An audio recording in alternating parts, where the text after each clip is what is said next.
The Animagus transformation is one of the most advanced and dangerous magical feats in existence. It refers to a witch or wizard voluntarily transforming into an animal and back again without using a spell each time.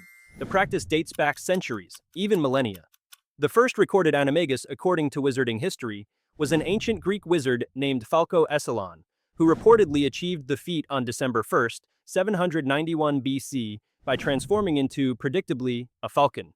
For this achievement, Falco was even featured on chocolate frog cards thousands of years later. Animagus transformation is a specialized branch of transfiguration, focusing exclusively on this complicated human-animal shift. This is distinct from being a Metamorphmagus, a genetic trait or birthright allowing wizards to change their appearance at will, including facial features and hair color, but not transform fully into animals. Animagus magic is learned magic, Metamorphmagus magic is innate. A famously gifted Metamorphmagus in the series is Nymphadora Tonks, a member of the Order of the Phoenix and an accomplished Auror.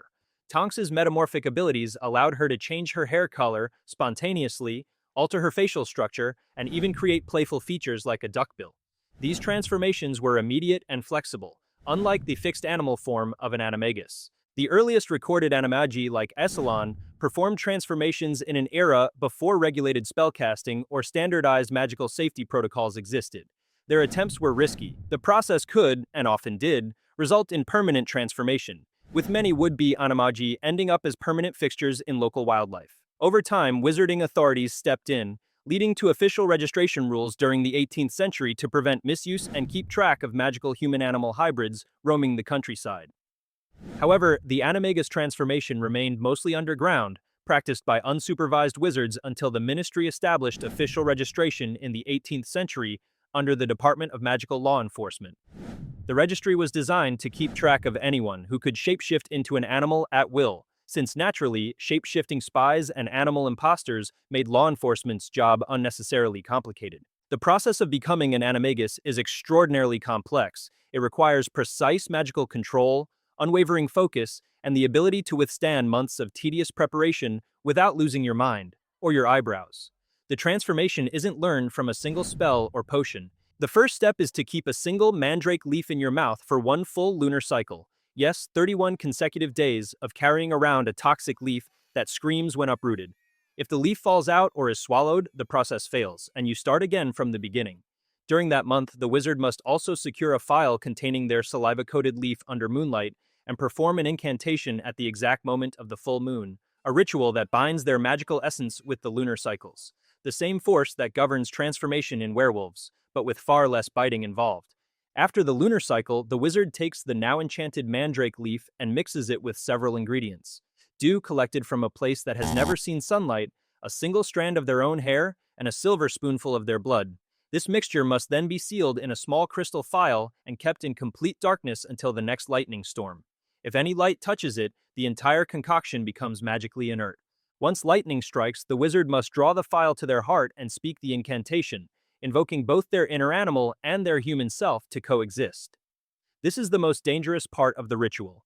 The spell forces the wizard's body to hover between human and animal form, with both magical identities fighting for dominance. Failure to balance the two results in permanent partial transformation, known historically as half-animagus accidents, where unfortunate practitioners ended up with tails, fur patches, or animal eyes that never reverted. The ministry banned further experimentation after several of these incidents disturbed village populations. If successful, the potion will glow, signifying that the magical link is complete. From that point on, the wizard can trigger the transformation at will. The animal form an Animagus takes is not a simple choice or whim. It reflects a deep magical and personality connection to the wizard's identity, much like a Patronus. A Patronus is a magical manifestation of positive emotions and the wizard's true self, typically taking the shape of an animal that symbolizes their personality or inner spirit. Interestingly, many Animagi have animal forms that correlate closely with their Patronus shapes, indicating that both magical phenomena tap into the wizard's essential nature. For instance, James Potter's Animagus form is a stag, which matches his Patronus, the same majestic animal reflecting loyalty, protection, and strength. Sirius Black's large black dog Animagus form corresponds with his Patronus, emphasizing his fierce loyalty and protective instincts. While this correlation isn't universal, it's common enough to highlight a profound link between the physical transformation of Animagus magic and the more abstract, emotional manifestation of Patronus magic. Together, they signify layers of magical self-expression rooted in the wizard's soul. Because of the rarity and power of the Animagus ability, the Ministry of Magic mandates that all qualified Animagi register their status. This involves submitting information about their animal form and unique identifying features to the Animagus registry within the Department of Magical Law Enforcement. The registry exists to regulate this transformative magic, prevent misuse for criminal purposes, and assist law enforcement efforts in cases involving disguised wizards. The Marauders, James Potter, Sirius Black, and Peter Pettigrew, famously became unregistered to evade ministry control while aiding their friend Remus Lupin. Rita Skeeter, the invasive and unethical journalist, is another infamous unregistered animagus. Her beetle form allowed her to secretly eavesdrop on conversations, bypassing ethical boundaries and ministry oversight. While the ministry actively prosecutes unregistered animagi when caught, identifying an animagus is challenging.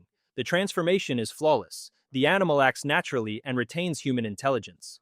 Common detection spells like Hominum Revelio reveal nothing unusual. The only subtle giveaway is unique markings, a detail noted in Professor McGonagall's tabby cat form, distinctive spectacle markings around its eyes that resemble her human form's square glasses. During the First Wizarding War, the Ministry tracked Animagi closely for their potential in covert operations. Meanwhile, the Marauders demonstrated how Animagus transformations could foster friendship and support, accompanying their werewolf friend Lupin during his transformations. The condition of being an Animagus is permanent. Once attained, the animal form remains the same lifelong extension of the wizard's magical identity. Frequent transformation can tax the wizard physically and mentally, requiring years of training to master smooth control and minimize adverse effects like disorientation or muscle spasms. Only a handful of registered Animagi exist each century, often individuals with exceptional talent or unique curiosity. Animagi aren't the only way wizards transform into animals. Werewolves undergo a very different transformation, one that is far less voluntary. Werewolves suffer a hereditary curse, forcing painful, uncontrollable change into wolf-like beasts during every full moon. This shape-shifting strips away their human intelligence and control, producing dangerous and feral behavior. Unlike Animagi, werewolves are cursed victims rather than skilled practitioners. Similarly, witches or wizards affected by the maledictus blood curse, such as Nagini, experience a permanent, irreversible transformation into a specific animal form, commonly serpent-like, that worsens over time. This curse is inherited and cannot be reversed. Whereas Animagi shift voluntarily between forms, maledictus transformation progresses permanently without choice. Animagi master voluntary transformation with full control, werewolves are cursed with involuntary dangerous shifts, and maledictus, witches or wizards suffer permanent physical alteration from their bloodline curse. Each occupies a distinct place in magical theory, law, and lore. If mastering the art of transforming into your true magical self intrigues you, then your next spell is simple. Hit that subscribe and join the wizarding world's finest classroom. Until next time, keep your wands ready and your secrets well guarded. There's always more magic to uncover.